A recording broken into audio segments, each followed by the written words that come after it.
What's going on, YouTube? This is BluesYGO here, and I'm here to break down the May 2022 ban list. So, the ban list just dropped today, and it's effective today. So, I already looked through the list a couple hours ago because I was on campus when it happened. So, first off, let's break down the bans. There's only three. So, the bands we got Make Fan Beats Rodon, Prank Kids Meow Meow Mew, and Prayer Plan for Anaconda. So, Make Fan Beats Rodon, this one was pretty much expected at this point. Um, the Christian Hawk Fabrics Rodon combos, they've been around for a while. Um, it was just a matter of which one was gonna go first, Hawk Fabrics or Rodon. And I predicted that Rodon was gonna be the one to go because Christian Hawk Fabrics just got a reprint in Ghost from Past 2, so it would make no sense to reprint Hawk Fabrics then ban it. So I had a feeling that Rodon was gonna take the fall for this one. Can Rodon come back? Maybe if Halka Fabrics gets banned, maybe not. We'll have to see when Konami decides to finally drop the hammer on Halka Fabrics. But obviously that day is not today. Uh, how's that gonna affect the decks that use it? So those like Tenyi Synchro or whatever was using it, uh they can't, obviously they can't go into Rodon, bring out the tokens, someone that's left from the graveyard, Cupid Pitch. You already know that song and dance if you've been playing the meta for the past couple months. So they can't do all of that now. So now it's just Hockey Fabrics, summon a tuner, and then go for like whatever other play they're gonna make now. Like what other late three are you gonna make? Uh, well, depending on the deck, that there can be like anything really, but the late three is no longer roared on. Moving on, Print Kids, Meow Meow. This one is also pretty much expected. Print Kids, they were very well represented in YCS Charlotte. They were a very popular deck for a good half of the year, thanks to the adventure engine just giving Print Kids just a little bit more firepower. Even with Meow Meow at one, the deck was still very powerful. So now Meow Meow is banned. Print Kids just has to play like they used to back in 2019, where you just need like hard draw polymerization and two, like literally just two names, and that's so like impractical now. Like um even if you still want to play Prinket Adventure, uh you you can't just do like a one card combo anymore with your Print Kids. You just like you need other bodies on the field. Like you need like Print Kids pranks plus like a normal summon of another Print Kid to do anything. So I feel like Meow Meow was a good hit. Some people were saying Doodle Doo to one, but I feel like Meow Meow was like the perfect band for this. All right, next up we got Prayer Plan for Anaconda, another expected hit. Um, the fact that you can just summon two monsters and just blow out the game with Destroy Phoenix Enforcer, um, or like just dump any fusion spell with First Anaconda. It didn't matter that Phoenix Force was like the best fusion monster in the game because like before you're summoning Rise Archgoon, now you have branded fusion to like at your disposal for this card. So Reverse Anaconda getting the ban, that was mainly a formality at this point. How does this affect the meta? It affects the meta heavy, honestly. Like now some of these decks have to actually play their decks. Like they can't just summon two monsters, uh, funnel line into Verte, just sit on Surfing Enforcer until they can actually do their plays. Like you can't do that anymore. Now, like your deck has to actually play like the way your deck plays. And that also makes like the Fusion Destiny package a little bit more inconsistent. Now you have the two Fusion Destinies and the two Garnets in your deck. So like that's like a 2-to-2 ratio. Um, some decks are fine with doing that. But I'm not sure like if most decks are going to be fine with doing that without the Anaconda at their disposal. And that's it for the bands. Moving on to the limits. Okay, let's go over the effect monsters first. Okay, so Jet Synchron at 1, Perform Power Monkey Board at 1, Red Rose limit, and Yata at 1. Alright, so let's go over them in order.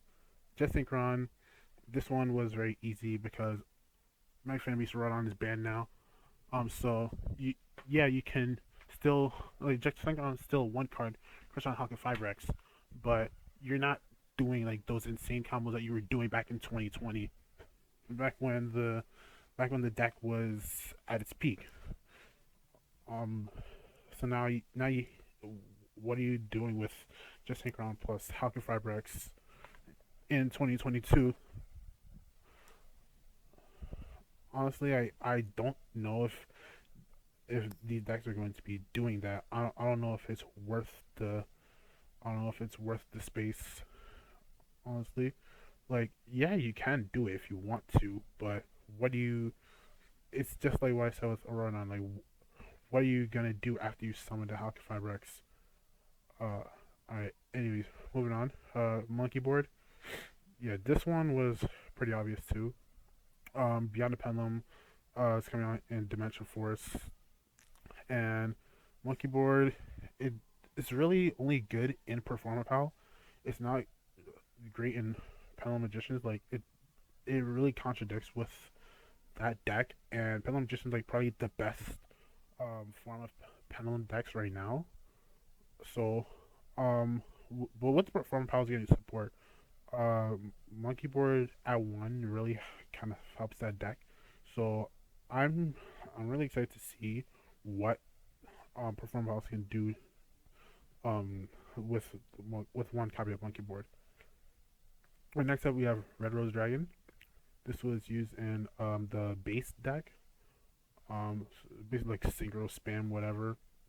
Because Red Rose Dragon can just summon another dragon from the deck after you use it as a synchro material, and obviously, it's easy to get onto the field with the fact of Crystal Hog Fabrics, and like once you do it once, then you're not you just like not being able to do it again. And it's a lot easier to get stopped now. Like it just dies like single Ash Blossom or Cold by the Grave. So yeah, I feel like a Red Rose limit that really helps because it just makes the combo a little less consistent.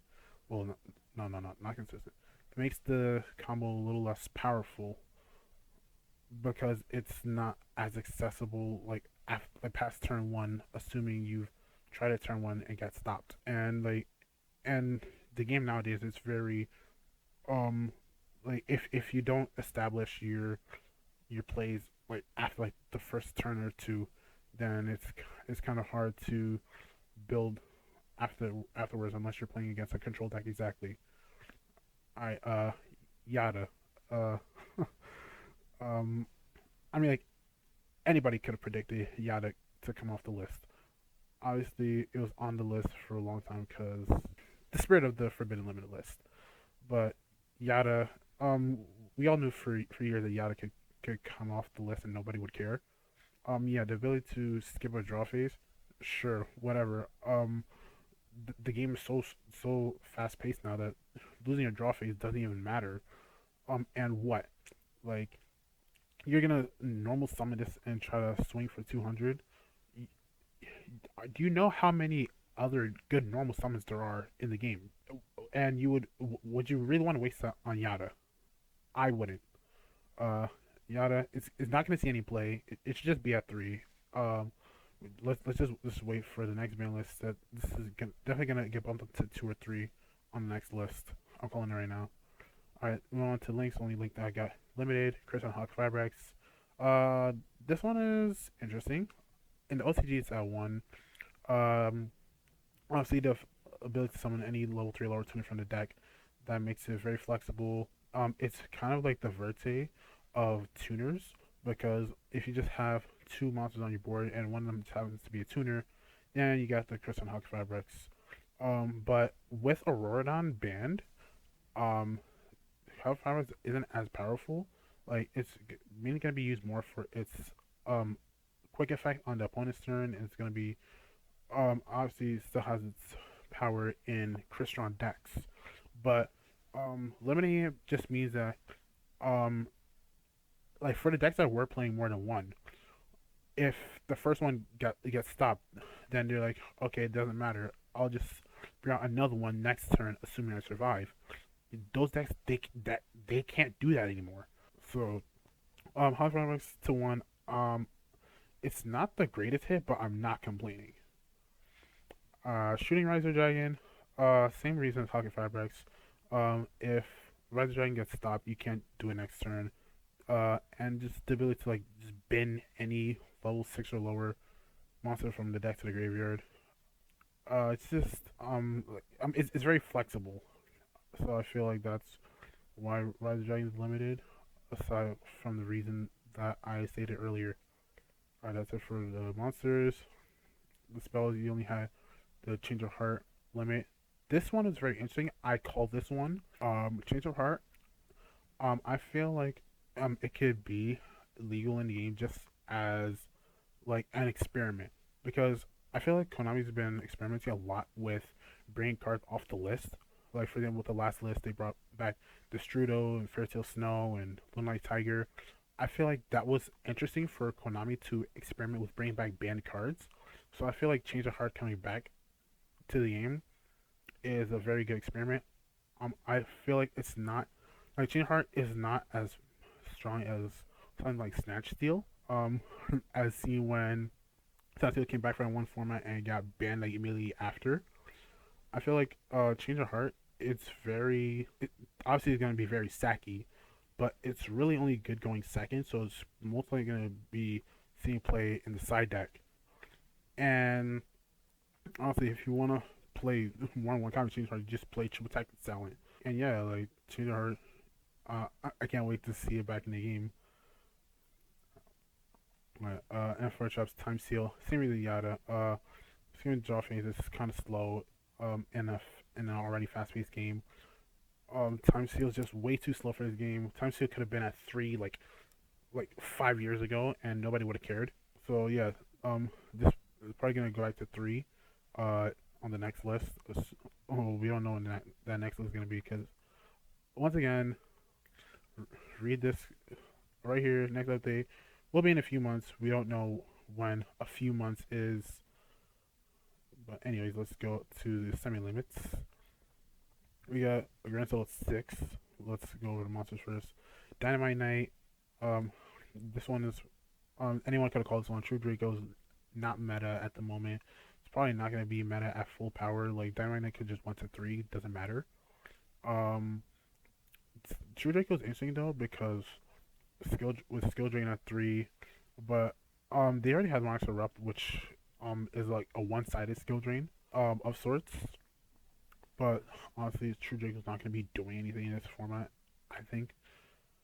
Silent Angel Benton, I guess the slightly increase the power of Drytron because Drytron's been floating around the bottom of the meta for a little bit after Ava got banned.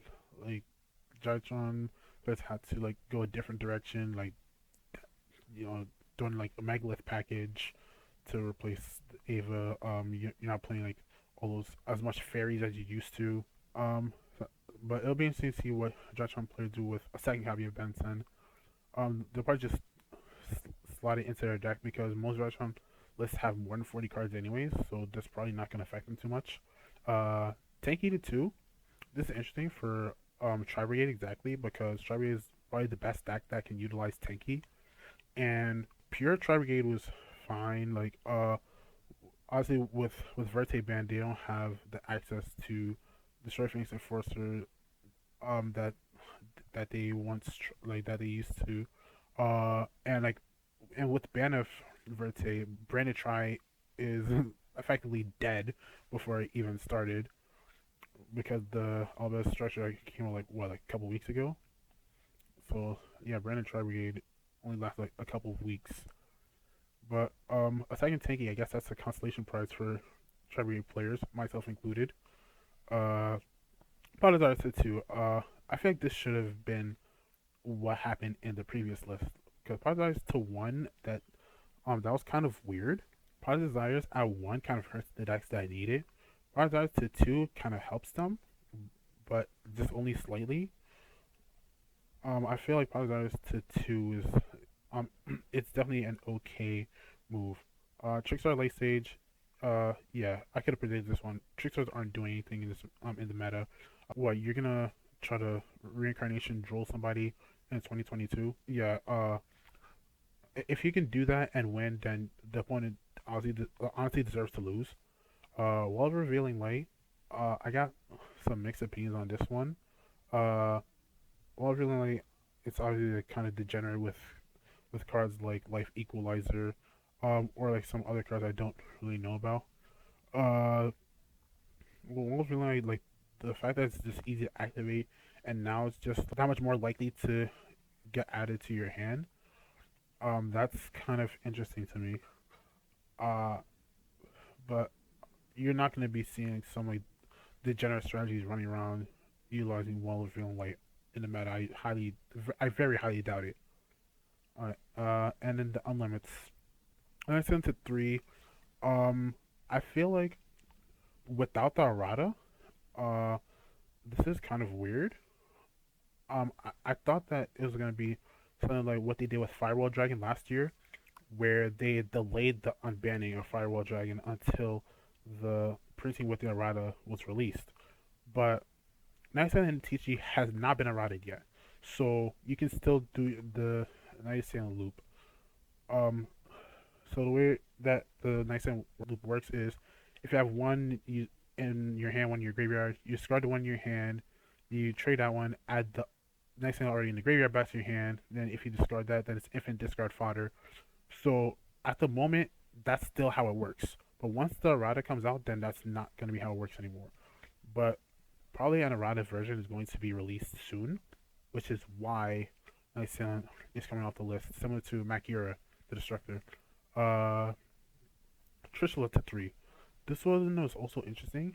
I don't think you're gonna be doing Trishula hand loops in 2022.